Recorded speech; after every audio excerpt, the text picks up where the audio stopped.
কোথায় কোথায় কোথায়? বিসমিল্লাহ বিসমিল্লাহ, হয়ে গেছে।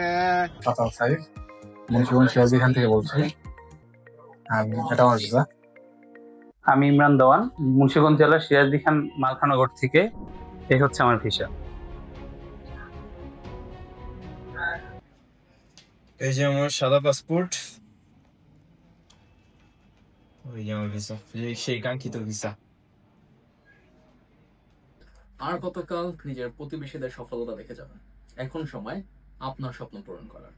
আপনি যদি ইউকে, ইউএসএ, কানাডা, সেন্টেন অথবা অস্ট্রেলিয়াতে রিসেন্টলি ভিজিট ভিসা অথবা সেটেলমেন্টের প্ল্যান করে থাকেন, অথবা যদি আপনি রিফিউজ হয়ে থাকেন, তাহলে আপনার রিফিউজ লেটারটি নিয়ে সরাসরি চলে আসতে পারেন আমাদের আপকামিং সেমিনারে। আগামী 17 অক্টোবর রোজ শুক্রবার মুন্সিগঞ্জ সদরে দরবার পার্টি সেন্টারে আমরা আছি আপনার সমাধান দিতে, যেখানে এক্সপার্ট ইমিগ্রেশন কনসালটেন্টের মাধ্যমে আপনি পেতে পারেন আপনার সঠিক সমাধান। তাই দেরি না করে এখনই রেজিস্ট্রেশন করুন নিচের দল, অথবা কল করুন হোয়াটসঅ্যাপ বাটনে।